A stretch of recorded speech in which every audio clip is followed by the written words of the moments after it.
आध्यात्मिक कथाएं। गंगा जम की कथा। ऋषि विश्वामित्र ने इस प्रकार कथा सुनाना आरंभ किया। पर्वतराज हिमालय की अत्यंत रूपवती, लावण्यमयी एवं सर्वगुण संपन्न 2 कन्याएं थीं। सुमेरु पर्वत की पुत्री मैना इन कन्याओं की माता थीं।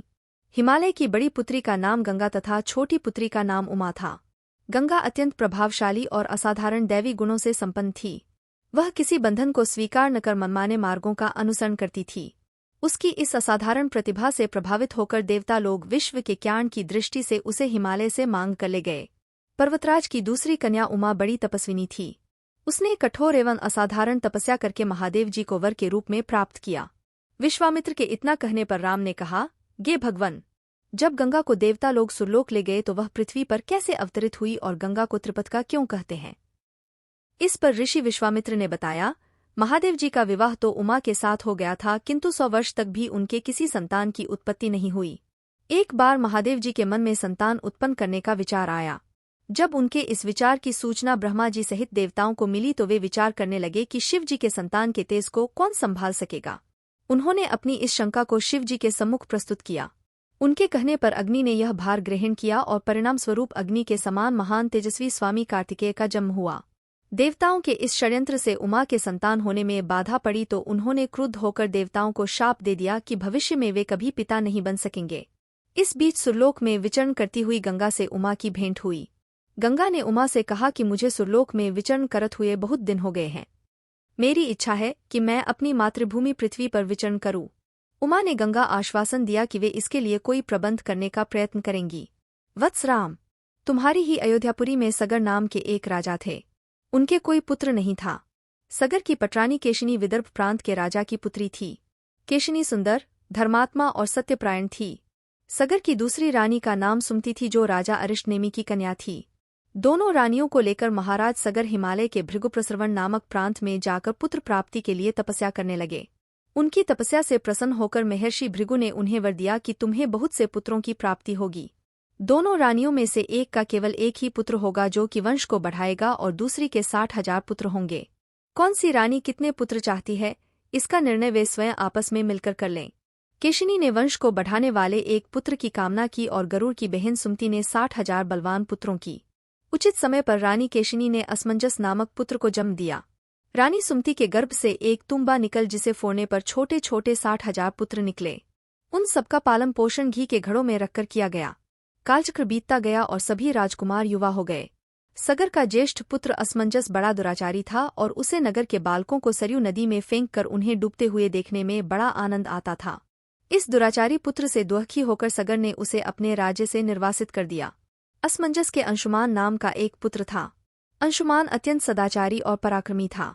एक दिन राजा सगर के मन में अश्वमेघ यज्ञ करवाने का विचार आया। शीघ्र ही उन्होंने अपने इस विचार को कार्यरूप में परिणित कर दिया। राम ने ऋषि विश्वामित्र से कहा, गुरुदेव, मेरी रुचि अपने पूर्वज सगर की यज्ञ गाथा को विस्तार पूर्वक सुनने में है। आथ कृपा करके इस वृतांत को पूरा पूरा सुनाइए।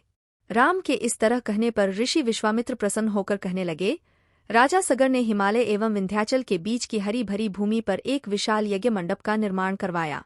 फिर अश्वमेघ यज्ञ के लिए श्यामकर्ण घोड़ा छोड़कर उसकी रक्षा के लिए पराक्रमी अंशुमान को सेना के साथ उसके पीछे पीछे भेज दिया। यज्ञ की संभावित सफलता के परिणाम की आशंका से भयभीत होकर इंद्र ने एक राक्षस का रूप धारण करके उस घोड़े को चुरा लिया। घोड़े की चोरी की सूचना पाकर सगर ने अपने 60,000 पुत्रों को आदेश दिया कि घोड़ा चुराने वाले को पकड़कर या मारकर घोड़ा वापस लाओ। पूरी पृथ्वी में खोजने पर भी जब घोड़ा नहीं मिला तो इस आशंका से कि किसी ने घोड़े को तहखाने में न छुपा रखा हो, सगर के पुत्रों ने संपूर्ण पृथ्वी को खोदना आरंभ कर दिया। उनके इस कार्य से असंख्य भूमितल निवासी प्राणी मारे गए। खोदते खोदते वे पाताल तक जा पहुंचे। उनके इस नृशंस कृत्य की देवताओं ने ब्रह्मा जी से शिकायत की तो ब्रह्मा जी ने कहा कि ये राजकुमार क्रोध एवं मद में अंधे होकर ऐसा कर रहे हैं। पृथ्वी की रक्षा कर दायित्व कपिल पर है, इसलिए वे इस विषय में कुछ न कुछ अवश्य करेंगे। पूरी पृथ्वी को खोदने के बाद भी जब घोड़ा और उसको चुराने वाला चोर नहीं मिला तो निराश होकर राजकुमारों ने इसकी सूचना अपने पिता को दी। रुष्ट होकर सगर ने आदेश दिया कि घोड़े को पाताल में जाकर ढूंढो। पाताल में घोड़े को खोजते खोजते वे सनातन वसुदेव कपिल के आश्रम में पहुंच गए।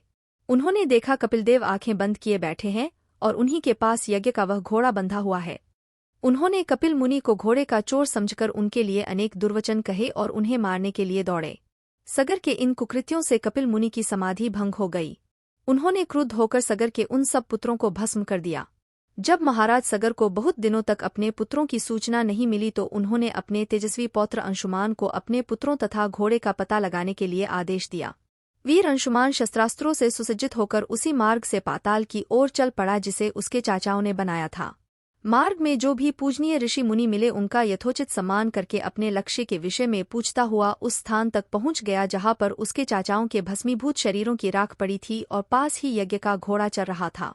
अपने चाचाओं के भस्मीभूत शरीरों को देखकर उसे बहुत दुख हुआ। उसने उनका तर्पण करने के लिए जलाशय की खोज की किंतु उसे कहीं जलाशय दिखाई नहीं पड़ा। तभी उसकी दृष्टि अपने चाचाओं के मामा गरुड़ पर पड़ी। उन्हें सादर प्रणाम करके अंशुमान ने पूछा कि बाबाजी, मैं इनका तर्पण करना चाहता हूँ। पास में यदि कोई सरोवर हो तो कृपा करके उसका पता बताइए। यदि आप इनकी मृत्यु के विषय में कुछ जानते हैं तो वह भी मुझे बताने की कृपा करें। गरुड़ जी ने बताया कि किस प्रकार उसके चाचाओं ने कपिल मुनि के साथ उद्दंड व्यवहार किया था जिसके कारण कपिल मुनि ने उन सबको भस्म कर दिया। इसके पश्चात गरुड़ जी ने अंशुमान से कहा कि ये सब अलौकिक शक्ति वाले दिव्य पुरुष के द्वारा भस्म किए गए हैं, अतः लौकिक जल से तर्पण करने से इनका उद्धार नहीं होगा। केवल हिमालय की ज्येष्ठ पुत्री गंगा के जल से ही तर्पण करने पर इनका उद्धार संभव है।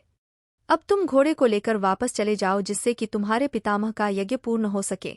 गरुड़ जी की आज्ञानुसार अंशुमान वापस अयोध्या पहुंचे और अपने पितामह को सारा वृतांत सुनाया। महाराज सगर ने दुखी मन से यज्ञ पूरा किया। वे अपने पुत्रों के उद्धार करने के लिए गंगा को पृथ्वी पर लाना चाहते थे पर ऐसा करने के लिए उन्हें कोई भी युक्ति न सूझी। थोड़ा रुककर ऋषि विश्वामित्र कहा, महाराज सगर के देहांत के पश्चात अंशुमान बड़ी न्यायप्रियता के साथ शासन करने लगे। अंशुमान के परम प्रतापी पुत्र दिलीप हुए। दिलीप के वयस्क हो जाने पर अंशुमान दिलीप को राज्य का भार सौंपकर हिमालय की कंदराओं में जाकर गंगा को प्रसन्न करने के लिए तपस्या करने लगे किंतु उन्हें सफलता नहीं प्राप्त हो पाई और उनका स्वर्गवास हो गया। इधर जब राजा दिलीप का धर्मनिष्ठ पुत्र भगीरथ बड़ा हुआ तो उसे राज्य का भार सौंपकर दिलीप भी गंगा को पृथ्वी पर लाने के लिए तपस्या करने चले गए, पर उन्हें भी मनवांछित फल नहीं मिला।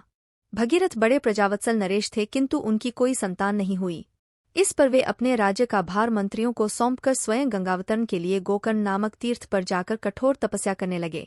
उनकी अभूतपूर्व तपस्या से प्रसन्न होकर ब्रह्मा जी ने उन्हें वर मांगने के लिए कहा। भगीरथ ने ब्रह्मा जी से कहा कि हे प्रभो, यदि आप मुझ पर प्रसन्न हैं तो मुझे यह वर दीजिए कि सगर के पुत्रों को मेरे प्रयत्नों से गंगा का जल प्राप्त हो जिससे कि उनका उद्धार हो सके। इसके अतिरिक्त मुझे संतान प्राप्ति का भी वर दीजिए ताकि इक्ष्वाकु वंश नष्ट न हो। ब्रह्मा जी ने कहा कि संतान का तेरा मनोरथ शीघ्र ही पूर्ण होगा, किंतु तुम्हारे मांगे गए प्रथम वरदान को देने में कठिनाई यह है कि जब गंगा जी वेग के साथ पृथ्वी पर अवतरित होंगी तो उनके वेग को पृथ्वी संभाल नहीं सकेगी। गंगा जी के वेग को संभालने की क्षमता महादेव जी के अतिरिक्त किसी में भी नहीं है। इसके लिए तुम्हें महादेव जी को प्रसन्न करना होगा। इतना कहकर ब्रह्मा जी अपने लोक को चले गए। भगीरथ ने साहस नहीं छोड़ा। वे 1 वर्ष तक पैर के अंगूठे के सहारे खड़े होकर महादेव जी की तपस्या करते रहे। केवल वायु के अतिरिक्त उन्होंने किसी अन्य वस्तु का भक्षण नहीं किया। अंत में इस महान भक्ति से प्रसन्न होकर महादेव जी ने भगीरथ को दर्शन देकर कहा कि हे भक्त श्रेष्ठ, हम तेरी मनोकामना पूरी करने के लिए गंगा जी को अपने मस्तक पर धारण करेंगे। इसकी सूचना पाकर विवश होकर गंगा जी को सुरलोक का परित्याग करना पड़ा। उस समय वे सुरलोक से कहीं जाना नहीं चाहती थीं, इसलिए वे यह विचार करके कि मैं अपने प्रचंड वेग से शिव जी को बहाकर पाताल लोक ले जाऊंगी, वे भयानक वेग से शिव जी के सिर पर अवतरित हुईं। गंगा के इस वेगपूर्ण अवतरण से उनका अहंकार शिव जी से छुपा न रहा। महादेव जी ने गंगा की वेगवती धाराओं को अपने जटाजूट में उलझा लिया। गंगा जी अपने समस्त प्रयत्नों के बाद भी महादेव जी के जटाओं से बाहर न निकल सकीं। गंगा जी को इस प्रकार शिव जी की जटाओं में विलीन होते देख भगीरथ ने फिर शंकर जी की तपस्या की। भगीरथ के इस तपस्या से प्रसन्न होकर भगवान शंकर ने गंगा जी को हिमालय पर्वत पर स्थित बिंदुसर में छोड़ा। छूटते ही गंगा जी 7 धाराओं में बंट गईं। गंगा जी की 3 धाराएं ह्लादिनी, पावनी और नलिनी पूर्व की ओर प्रवाहित हुईं। सुचक्षु, सीता और सिंधु नाम की 3 धाराएं पश्चिम की ओर बहीं और 7वीं धारा महाराज भगीरथ के पीछे पीछे चली। जिधर जिधर भगीरथ जाते थे उधर उधर ही गंगा जी जाती थीं।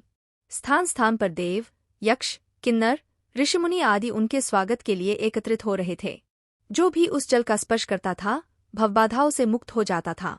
चलते चलते गंगा जी उस स्थान पर पहुंची जहां ऋषि जहनु यज्ञ कर रहे थे। गंगा जी अपने वेग से उनके यज्ञशाला को संपूर्ण सामग्री के साथ बहाकर ले जाने लगीं।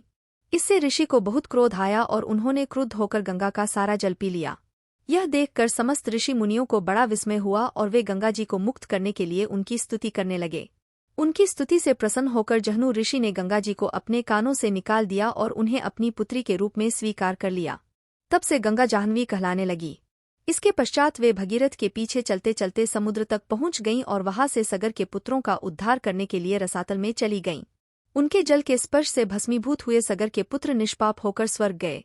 उस दिन से गंगा के 3 नाम हुए, त्रिपतका, जाह्नवी और भागीरथी।